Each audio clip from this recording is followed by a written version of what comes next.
mobali okola yo balongoli fumangani na yo basali yo mwasi mabele ce n'est pas grave soko ye munene makasi mabele kobima mobali bakamati fumangani ya mobali balatisi yango mwasi normal pe telemi ezosala mosala il faut mwasi abenda njobi abo otanga ko mwana somo papa otanga ko mwana mususu sanga mwana somo abenga njobi oka papa ba déjà défend et 200 000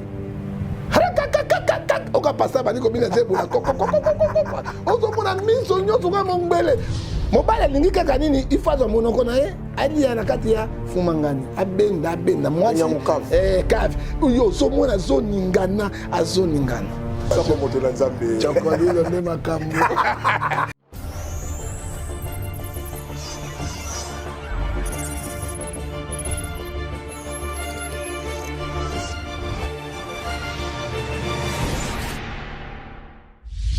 Sissi Makenda TV, vous voulez être informé à temps réel, abonnez-vous à Sissi Makenda Télévision. Avec la culture, avec théâtre et gag, la politique, avec tout ce qui se passe dans notre pays, la religion, le sport. Aussi, n'oubliez pas, dans Sissi Makenda Télévision, nous avons une autre filiale, le service traiteur. Olingi libala na yo leka kitoko, olingi mariage na yo ezala na marque inoubliable. Contactez-nous na Sissi Makenda Télévision. Abonnez-vous à Sissi Makenda Télévision. Vous ne serez pas déçus.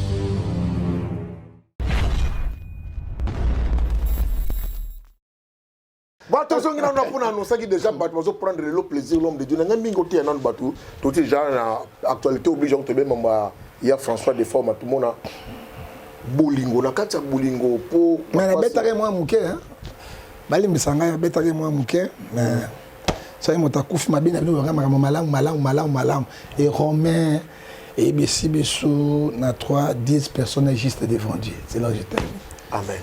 Le lo ba tumi po sala bolingo malamu na mwasi na ye munoko ya mobali ke na nzoto ya mwasi nzoto ya mobali ke na munoko ya maman donc balobi wana nde 7e ciel ouais cave 7e ciel papa koti na cave papa jouer tabé maman jouer tabé asali na ngo soki chingom soki nini babi wana nde 7e ciel donc ninge zaki normal boy papa faut pénétrer moi c'est ça sur na tina mokote makambo comme ninge na ninge ba jaba misapi le to kine bon mon ndeko monseigneur na tu monseigneur l'église de réveil titre honorifique. Amen. Parce que oye ko sunga bato. Moi j'aime les journalistes au basolo ba di kambo pona ko sunga milimo ya bato. Moi je suis pas politicien. Moi je suis un homme de Dieu. Hein, il faut to sunga yango. Un homme de Dieu azali ko la médecin au ba bengié généraliste a bengié médecin gynécologue. Hein? Oui mon livre. Bato ba botse banani. Le gynécologue. Et ya basite mibali. Elles sont des docteurs, mais ils ont mon livre. Nangalema, non? Kuna ezalina limite ezalakate. Ça dit quoi? Galates 5, verset 19 et 18 bateau. Les œuvres de la chair sont manifestées. Quand on parle de la chair, on parle de Satan. Parce que 1 Jean chapitre 5, verset 19, nous sommes les enfants de Dieu. Il faut savoir que le monde entier est sous la puissance du diable. Diable, ça sera toujours envers Onzambi Asali. Mais alors le diable, c'est Dieu qui fait le tout. Ça dit quoi? Tout ce que nous voyons aujourd'hui, c'est la vanité, c'est vanité. L'élo, il y a l'élo. Qui l'élo? Qui l'élo, il y a l'élo, qui l'élo. Qui a l'élo, on a nini, mon qui le baby, Satan n'a pas si yango. Qui a l'élo, ça nini, mon bal ko la yo, balongoli fumangani na yo, basali yo mwasi. Mais ozali na matrice ya kubomba bana pe kubota te osali ni yali bana basali yo mwasi ba semence de vie zo kote pa na yo ba benda ona batonga suko il faut pola ozokola sidi mais pas ya mwasi nzambe alenge omoni rimina obi diffusion rimina okopesa nga yango azoli azobomba c'est lui qui a un animal qui a 4 poches otanga 4 poches rimina zakana 4 poches par rapport na ba nyama nyoso batikali mais soka osa toilette ele kakandenge bo moko kwa ba poche moko Ça dit quoi? Moi, si nous avons un système, moi, après Dieu, c'est fabricateur, créateur, moi, si. Oyo, azo créé moto pour abîme. Moto a boyango, qui est le boyango, hein, et sali mobali, à quoi moi, si, à kobotate. Ma belle, ce n'est pas grave. Si vous avez mon ma casse, ma belle, kobim. Mobali. Même ngana mo ma belle.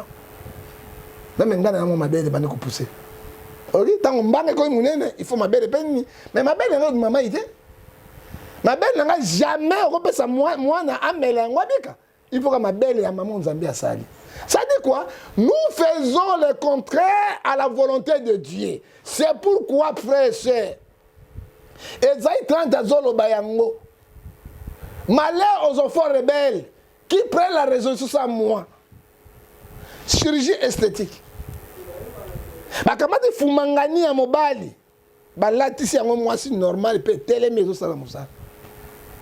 Mais na ebite soki robotate, on a même ça ba bien. Au contraire. Et tokamati yango na Romains chapitre 1 verset 28. Tango bino bozosala ko corriger Nzambi. Et le Nzambi asali kati yango te. Dieu vous envoie l'esprit d'égarement que personne ne peut vous sauver. Nous sommes aujourd'hui dans l'esprit d'égarement. Esaïe 31, verset 1 dit, malheur aux gens qui retournent à l'Égypte. Hein? Pour aller prendre les dialogies, les idées de Pharaon. Et quand on parle de Pharaon, spirituellement on parle de Satan. Hein? Quand on parle d'Israël, on parle de terre bénie. Et terre sainte, c'est Jésus. Hein? Malheur, Esaïe 31, verset 1 à 4, qui retourne vers l'Égypte. Lelo, moi si l'on prend comme l'alam, moi c'est là. Faut que ma mis ça peut tiens na fumangani. Yo za mexé, oza gynécologue.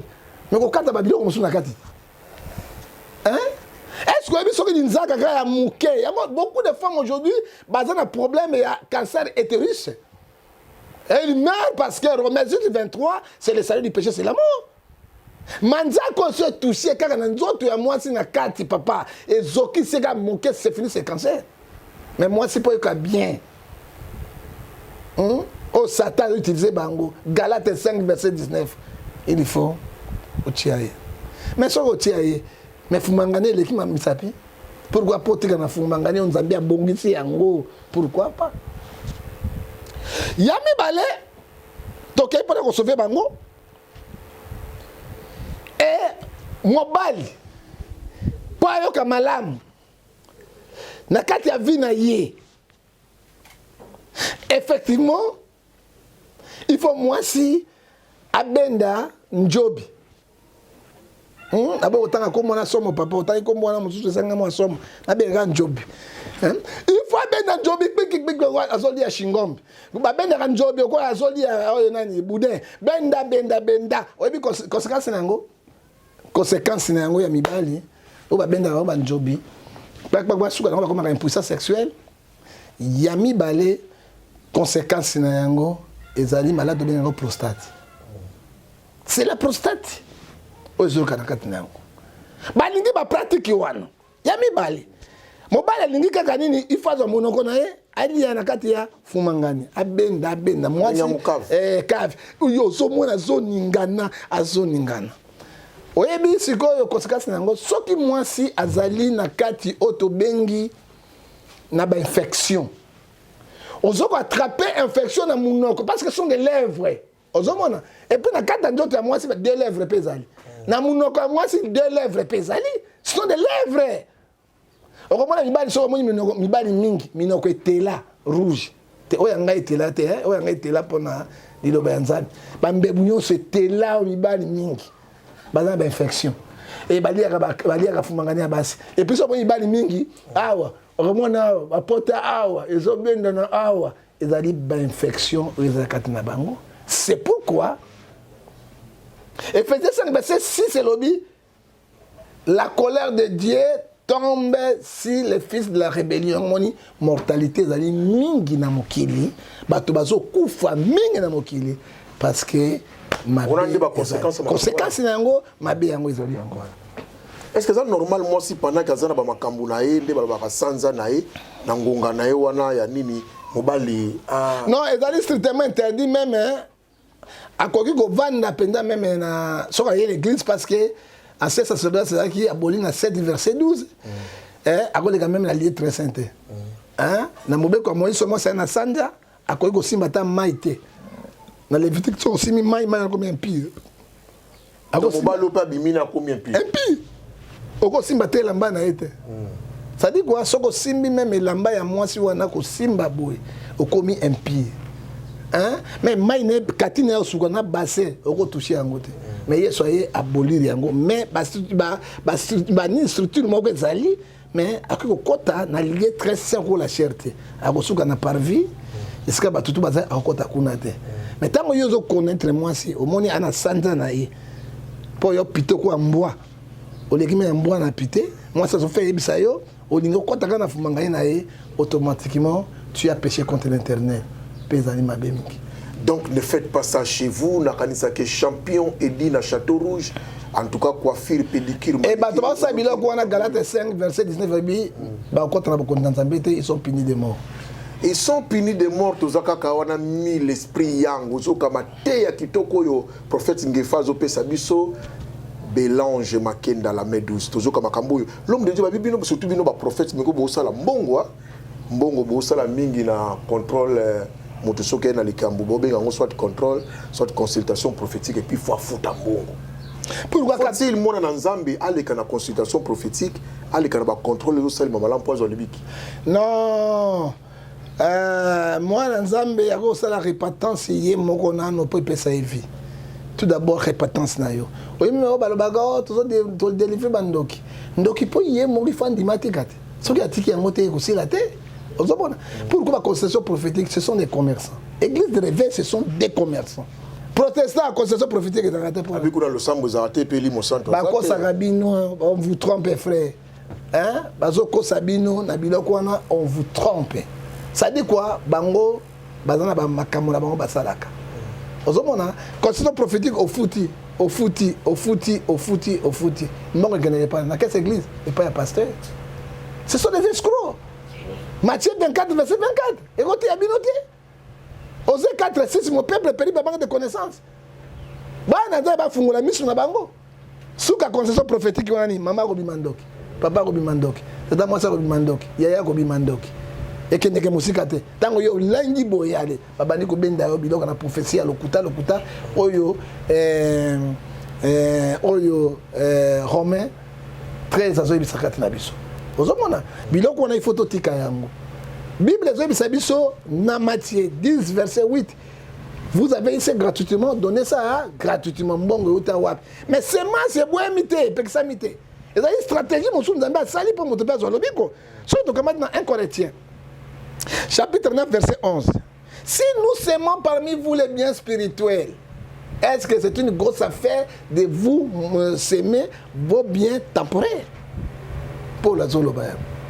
Est-ce que vous avez un grand problème pour nous avez dit qu'on a bien ça de Sabiso? Mais que ça, on a 4 escroqueries. Et tant la conformément. Hein, mon Seigneur, je te mets comme mon Seigneur. Et mon Seigneur. Et la conformément. C'est là où vient l'escroquerie. Galates 6, celui qui vous enseigne les paroles, il faut que vous c'est biblique. C'est biblique. Le fondé tout à main. Après ça, donne à yé. Et pas un zame non escroquerie. Les gens sont là des chaînettes à monnaie à or quoi des femmes. Et qu'on sont en église, on va passer à signer celle moi à banako tutuka. Toko loba joue mo sou parler langue hein mon Seigneur toko kote sabato toko fungola makomi na parler en langue o kananga escroquerie bato kote na connaissance o ka escroquerie zo na église de réveil na catholique parler langue zakate protestant parler langue zakate musulman parler langue zakate témoin de Jéhovah parler langue zakate mais c'est biblique nous a parlé mais c'est biblique ba don spirituel mais quand une escroquerie papa budget défend et 200 000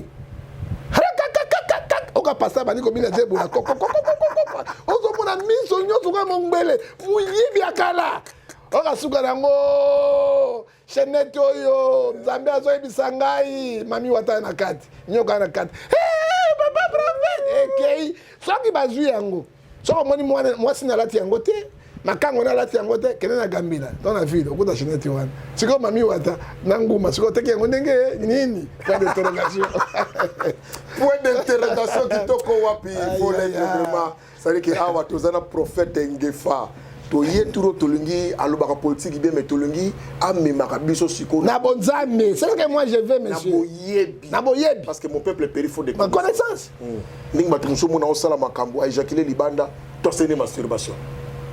Bon, dès qu'on arrête de construire ça, parce que le temps c'est le temps. Maman Vanessa, Nzambe Sisi Nzambia Pambolayo, na bailima malamu oyo zuyango, moi na comme déjà monseigneur. Après Abbé Chiole, monseigneur Chiole. Chapelet du pape, ils ont déjà. Parce que on a là Sika, Nzambia Pambolayo, malheureusement.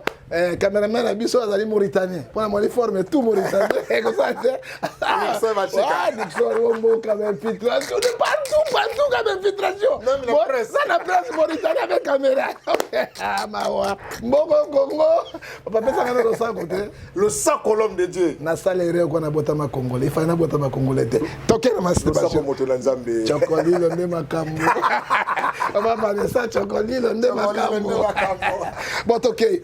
Papa, ndeko monseigneur, Kolo Pambolayo. Amen. On va parler sur la masturbation. Masturbation, c'est un esprit. Masturbation, ezali pratiquement une pratique que l'homme peut avoir le désir sexuel en masturbant pour éjaculer. Yango moni masturbation amène les gens dans l'homosexuel. Masturbation, moi, mon bali a message que c'est masturber à balakate. Hein? Alors masturbation, na basi, ne basalaka, moi je suis comme une lesbienne. Et puis quand on a masturbation, à quoi esprit ne vous kangaye, parce qu'on a douche, na toilette. Sur la chambre, avec savon, avec la pratique na bango, akoyoka sentiment que les moi si peu que les camobal. C'est un esprit mon belati. Et masturbation et kendekena ba divorce. Mon bali musaba la moi si ndako mais ça c'est masturber. C'est un esprit. Mon bali mususu na mon bali na ndako mais ça c'est masturber ou bien azo sala baninga mususu o to banini 7e ciel. Ça dit quoi? Esprit ou un esprit destructif. Jean 10.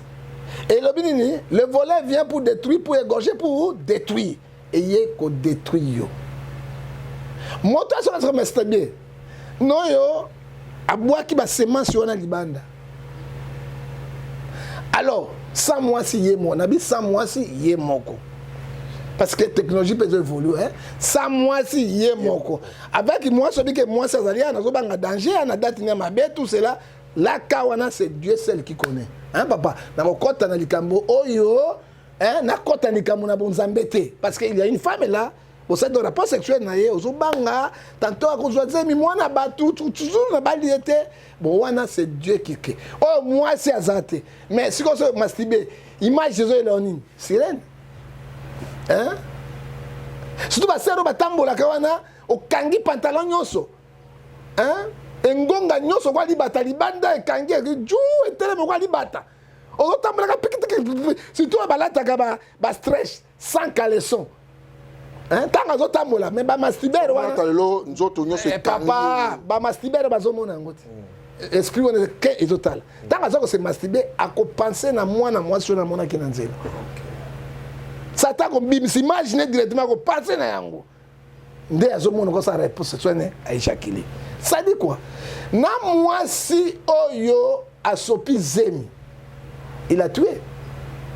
Galates 5, verset 19, dit, ceux qui commettent de telles choses n'iront point dans le royaume de ciel, ils sont condamnés de la mort.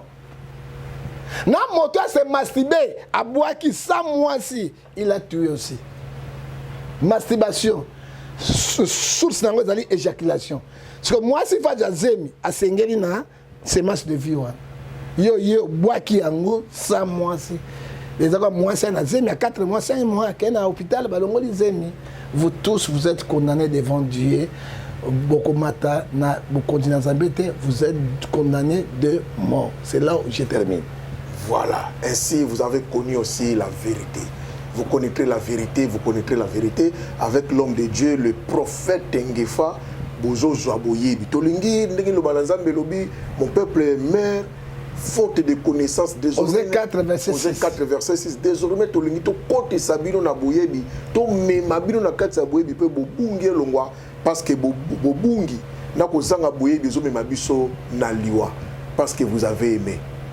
Pour vous continuer à se plaindre na biso, vous continuez à commenter, vous continuez à aimer, surtout vous partager vidéo et qu'il ne pensa mokili mobile parce que ça façon na biso il y a pour évangéliser. C'est l'évangélisation. To bengana puis bo bengi pe prophète l'homme de Dieu Ngefa oyo lelo a consacrer nga a élever nga a ordonner nga mon Seigneur nanya koboya Martin Ngando to pesi mbote to pesi mbote na gi Umberto Kabisi motema godé le choix. En tout cas, Nganabino, Ndetokutani. Numéro nanga papa, so ko zwa na sunga spirituellement, physiquement. Dès qu'on est 20, qu'on fait voir l'internet, votre rendez-vous sera fermé. Qu'on fait voir ces prophètes, vous resterez. Moi, je ne suis pas politicien. Mais na kuluba makamu ya mboka. Abe chiole, moi c'est chiole. Yo chapelet du pape, ba l'éveiller. Pourquoi abundela kimboka? Hein? Na spiritualité, na kosunga yo, na kolakson nzela. Ce que nous bunga tokende tolobaki si ba caché totiaka moto azana mato ya koyoka ayoko kokozwa ngai na 00243 89 610 49 41 WhatsApp okozwa ngai na 00243 81 807 26 78 pe okosukisela ngai na 00243 99 99 42 937. Que mon Dieu vous bénisse. Merline Walafoula, il n'y a pas Pinja ou le Canadien Lembingazo. Que Dieu vous bénisse. Amen. Amen.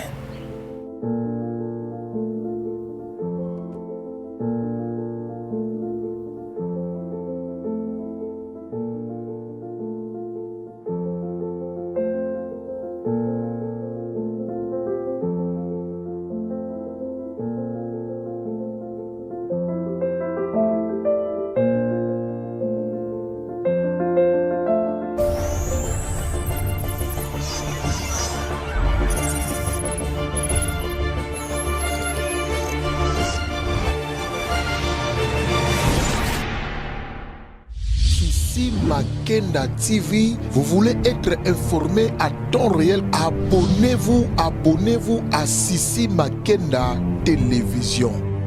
Avec la culture, avec le théâtre et gag, la politique, avec tout ce qui se passe dans notre pays, la religion, le sport. Aussi, n'oubliez pas, dans Sissi Makenda Télévision, nous avons une autre filiale, le service traiteur. Olingi libala na yo leka kitoko, olingi mariage na yo ezala na marque inoubliable. Contactez-nous na Sissi Makenda Télévision. Abonnez-vous à Sissi Makenda Télévision. Vous ne serez pas déçus.